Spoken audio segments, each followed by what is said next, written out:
In the beginning, God created the heavens and the earth. Now the earth was formless and empty. Darkness was over the surface of the deep, and the Spirit of God was hovering over the waters. And God said, "Let there be light," and there was light. God saw that the light was good, and he separated the light from the darkness. God called the light day, and the darkness he called night. And there was evening, and there was morning, the first day. And God said, "Let there be a vault between the waters to separate water from water." So God made the vault and separated the water under the vault from the water above it. And it was so. And there was evening, and there was morning, the second day. And God said, "Let the water under the sky be gathered to one place, and let dry ground appear." And it was so. God called the dry ground land, and the gathered waters he called sea. And God saw that it was good.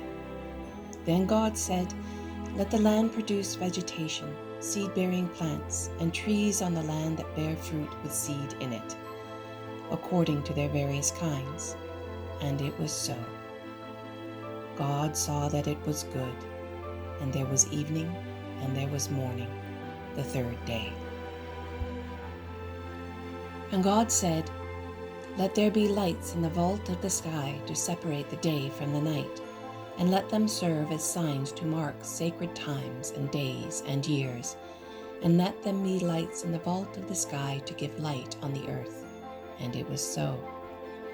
God made two great lights, the greater light to govern the day, and the lesser light to govern the night. He also made stars. God set them in the vault of the sky to give light on the earth, to govern the day and the night, and to separate light from darkness. And God saw that it was good. And there was evening, and there was morning, the fourth day. And God said, "Let the water teem with living creatures, and let birds fly above the earth across the vault of the sky." So God created the great creatures of the sea, and every living thing with which the water teems, and that moves about in it, according to their kinds, and every winged bird according to its kind. And God saw that it was good.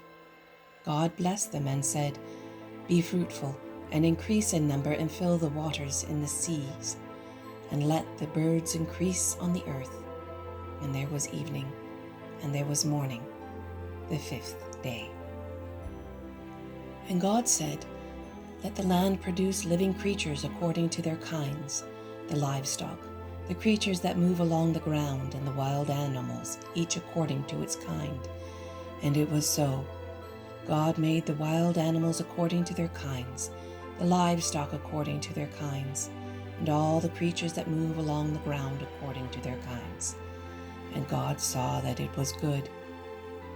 Then God said, "Let us make mankind in our image, in our likeness, so that they may rule over the fish in the sea and the birds in the sky, over the livestock and all the wild animals, and over all the creatures that move along the ground." So God created mankind in his own image. In the image of God he created them, male and female he created them. God blessed them and said to them, "Be fruitful and increase in number, fill the earth and subdue it. Rule over the fish in the sea and the birds in the sky, and over every living creature that moves on the ground." Then God said, "I give you every seed-bearing plant on the face of the whole earth, and every tree that has fruit with seed in it. This will be yours for food. And to all the beasts of the earth, and all the birds in the sky, and all the creatures that move along the ground, everything that has the breath of life in it, I give every green plant for food." And it was so. God saw all that he had made, and it was very good. And there was evening, and there was morning, the sixth day.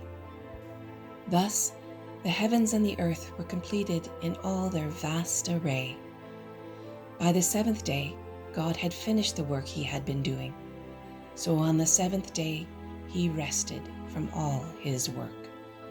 Then God blessed the seventh day and made it holy, because on it he rested from all the work of creating that he had done.